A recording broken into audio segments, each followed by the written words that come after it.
வணக்கங்க. ஸ்ரீ கிருஷ்ணா ஜோதி நிலையத்திலிருந்து ஈரோடு ஜோதிடர் முனியாண்டி. நம்ம தினம் ஒரு ஜாதகம் அப்படிங்கிற கணக்குல ஜோதிட விளக்கங்களை பார்த்துட்டு இருக்கோம். இப்போதைக்கு நம்ம பார்க்கக்கூடியது 25/1/2026 பிறக்கக்கூடிய குழந்தையின் ஜாதக பலன்களை பார்க்கலாம். குழந்தை பிறக்கிறது ஞாயிற்றுக்கிழமை அன்னைக்குங்க. அதாவது விசுவாவசு வருடம் தை மாசம் 11ஆம் தேதி குழந்தை பிறக்குது. ஓடிட்டு இருக்க நட்சத்திரம் மதியம் ஒரு 1:35 வரைக்கும் ரேவதி நட்சத்திரம் மீன ராசியிலையும், அடுத்தது மேசராசி அசுவினி நட்சத்திரத்துல 1:35க்கு மேல பிறக்கக்கூடிய குழந்தைகளுக்கு ராசி அமையக்கூடியது. ரேவதி நட்சத்திரத்துக்கு அமையக்கூடிய நட்சத்திர நாம எழுத்துக்கள் என்னன்னு பார்த்தோம்னா தே, து, சா, சி. இந்த பெயர் நாமெல்லாம் தாராளமாக வைக்கலாம். அசுவதி நட்சத்திரத்துக்கு அதாவது 1.5க்கு மேல பிறக்கக்கூடிய குழந்தைகளுக்கு சு, சே, சோ, லா. இந்த பெயர் நாம தாராளமாக வைக்கலாம். ரேவதி நட்சத்திரத்துக்கு சந்திராசிரமமா அமையக்கூடியது, அதாவது மீன ராசிக்கு சந்திராசிரமமா அமையக்கூடியது துலாம் ராசியும், மேச ராசிக்கு சந்திராசிரமமா அமையக்கூடியது விருச்சக ராசியும் அமையக்கூடியது நல்லா இருக்குங்க. திதின்னு எடுத்துட்டோம்னா சப்தமி திதி ஓடிட்டு இருக்குதுங்க. யோகம் சாத்திய யோகமும், கரணம் வணிசை கரணமும் ஓடிட்டு இருக்கு. உச்ச கிரகம் செவ்வாயும், ஆட்சி நீச்ச கிரகங்கள் எதுவும் இல்லை. பஞ்சபட்சின்னு பார்க்கும்போது வல்லூர் தான் பஞ்சபட்சியா ஓடக்கூடிய அமைப்பு. குபேர புள்ளின்னு எடுத்துக்கிட்டோம்னா திருவோண நட்சத்திரம் 2ஆம் பாதம் மகர ராசிலையும், அதிர்ஷ்ட புள்ளின்னு எடுத்துக்கிட்டோம்னா பூராட நட்சத்திரம் 2ஆம் பாதம் தனுசு ராசிலையும், துரதிர்ஷ்ட புள்ளின்னு எடுத்துக்கிட்டோம்னா அசுவனி நட்சத்திரம் 3ஆம் பாதம் மேச ராசிலையும் அமையக்கூடிய அமைப்பு நல்லா இருக்கு. எடுத்த உடனேயுமே ஒரு 1.5 வரைக்கும் பிறக்கக்கூடிய குழந்தைங்க ரேவதி நட்சத்திரம் அப்படின்னு சொன்னா எடுத்த உடனேயும் புதன் தான் தசாபுத்தி நடத்துவாங்க. 17 வருஷம் புதன் தசை. பிறப்பு நேரத்தை பொறுத்தளவுக்கு குறையுங்க. 17 வருஷத்துல இருந்து கொஞ்சம் கொஞ்சமா குறைஞ்சிக்கிட்டு வரும் பிறப்பு நேரத்தை பொறுத்தளவுக்கு. அதுக்கப்புறம் நடக்கிறது அசுபனி நட்சத்திரம். இந்த அசுபதி பார்த்தீங்க அப்படின்னு சொன்னோம்னா மதியம் 1:30க்கு மேல ஆரம்பிக்கிறதுனால எடுத்த உடனே கேது தசை ஆரம்பிக்கும். அப்படின்னா இந்த புதன் தசை, அடுத்து வர கேது தசை, சுக்கிர தசை, சூரிய தசை, சந்திர தசை. இந்த தசைகள் எல்லாமே செவ்வாய் தசை வரைக்குமே எடுத்துக்கலாம். என்னென்ன லக்னங்கள் பாதிக்கப்படும்? ஏன்னா எல்லாமே திருவோண நட்சத்திர சந்திரன்லயே எல்லாரும் போய் உட்கார்ந்துருக்காங்க. ஆனா சந்திரனுக்கு பாதகம் இல்லாத லக்னமா இருந்ததுனாவே, சந்திர வீட்டுக்கு பாதகம் இல்லாத லக்னமா இருந்ததுனாவே நல்லா இருக்கும் அப்படிங்கிறது எடுத்துக்கலாம். என்னென்ன லக்னங்கள் பாதிக்கப்படுறாங்க அப்படிங்கிறத எடுத்துக்கலாம்.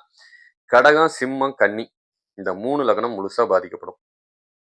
அடுத்தது தனுசு, மகரம், கும்பம் இந்த 3 லக்னமும் பாதிக்கப்படும். கிட்டத்தட்ட 6 லக்னங்கள் பாதிக்கப்படுறாங்க.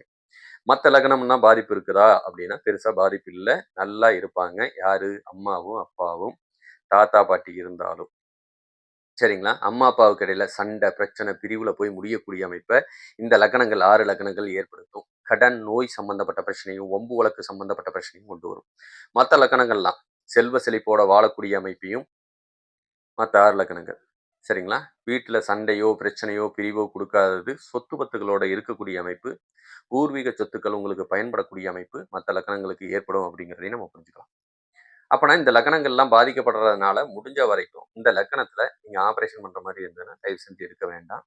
இல்ல சுபமா நல்ல லக்னத்திலே பிறந்துட்டாங்க அப்படின்னா அதுதான் விதிப்பலன். இல்ல இந்த அசுப லக்னத்துல பிறந்துட்டாங்க அப்படிங்கிற பட்சத்துல நீங்க அது சம்பந்தப்பட்ட கோயில்களுக்கு போய் வழிபாடுகளை எடுத்துக்கங்க. அந்த மண்ணை போய் மிதிங்க. இங்க என்ன பரிகாரம் பண்ணி எல்லாம் ஒன்னையும் தீர்க்க முடியாது. போய் மண்ணை மிதிங்க. உங்களுக்கு விதிப்பலன் இருந்ததுன்னா நீங்க அனுபவிக்கலாம். அவ்வளவுதான். சரிங்களா. இந்த இதெல்லாம் இருக்கக்கூடிய அமைப்பு. சரி, இது மட்டும் இல்லாம இந்த ஜாதகம் சரிங்களா, ஒரு பெண் பிள்ளையா இருந்ததுன்னா என்ன மாதிரி பலன்களை கொடுக்கும் அப்படின்னா, அம்மாவுக்கு கர்ப்பப்பை சம்பந்தப்பட்ட பிரச்சனையும், அந்த குழந்தைக்கு கண்ணுல இடதுகண் பார்வை குறைபாட்டு பிரச்சனையோ, குடல் சம்பந்தப்பட்ட ஏதோ ஒரு பாதிப்போ, வீட்டுல யாரோ ஒருத்தவங்களுக்கு ஆபரேஷன் பண்ண வேண்டிய சூழ்நிலையோ கொடுக்குங்க குழந்தை பிறக்கிற நேரம். அடுத்தது பாத்தீங்க அப்படி சொன்னோம்னா சில சமயம் சகோதரனால பிரயோஜனம் இல்லை, இல்லைன்னா சகோதரன் இல்லை அப்படிங்கிறது எடுத்துக்கலாம். இரத்த குறைபாடு சம்பந்தப்பட்ட பிரச்சனை, முதுகு தண்டு வர பிரச்சனை இதெல்லாம் அவங்க அம்மாவுக்கு இப்போதைக்கு ஏற்படும். 12 வயசுக்கு மேல குழந்தைகளுக்கும் ஏற்படுத்தக்கூடிய அமைப்பு. அப்ப அரசு சம்பந்தப்பட்ட வேலையில உட்கார்ந்தாங்கன்னா நல்ல லாபம். அரசியல் ஈடுபாட்டுல இருந்தாங்களும் நல்ல லாபம். பூர்வீக சொத்துக்கள் சம்பந்தப்பட்டது கிடைக்கக்கூடிய அமைப்பை ஏற்படுத்துறது.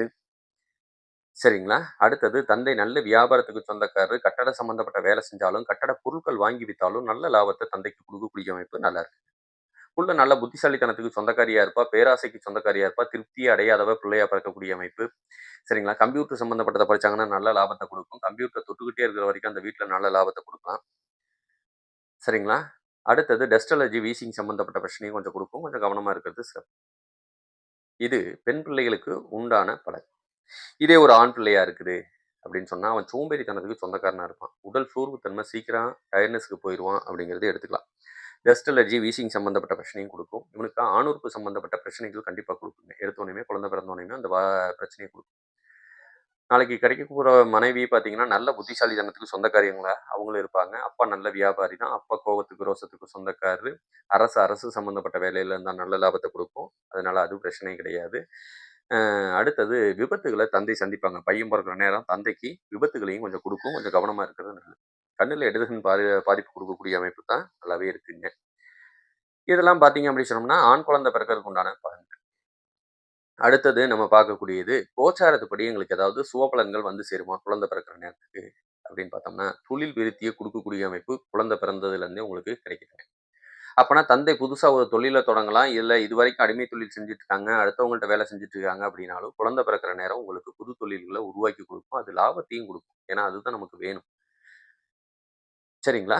இதே நம்ம சொன்ன இந்த 6 லக்னங்கள்ல பிறந்தாங்கன்னா, தந்தை பாதிக்கப்படுவாங்க. ஊர் விட்டு, தேசம் விட்டு வெளிய போ வேண்டிய சூழ்நிலைய குடுக்கும். கடன குடுக்கும், நோய குடுக்கும், வம்பு வழக்கு பிரச்சனையில போலீஸ் ஸ்டேஷன் வரைக்கும் இழுத்துட்டு போகும். இந்த 6 லக்னம்.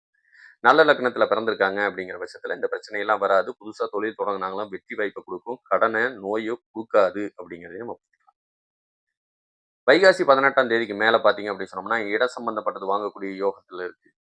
சரிங்களா? இல்ல நில சம்மந்தப்பட்ட பிரச்சனையில இருந்தாங்கனாலும் அதுல நிவர்த்தி பண்ணி வெளிய வரக்கூடிய அமைப்பு சூப்பரா இருக்கு. சில டாக்குமெண்ட் சம்மந்தப்பட்ட பிரச்சனையெல்லாம் எதுவும் இருக்குது அப்படின்னு சொன்னாலும், இல்ல செக் மோசடிகள் சம்மந்தப்பட்டது எதுவும் இருக்குது குழந்தை பிறக்கிற நேரம் அப்படின்னாலும், அதுக்கெல்லாம் ஒரு நிவர்த்தி கிடைக்கக்கூடிய அமைப்பு வைகாசி 18ஆம் தேதிக்கு மேலே ஏற்படும் அப்படிங்கிறத எடுத்துக்கலாம். தந்தைக்கு அரசு சம்மந்தப்பட்டதோ, அரசியல் ஈடுபாடு சம்மந்தப்பட்டதோ குழந்தை பிறக்கிற நேரம் அருமையா இருக்குங்க.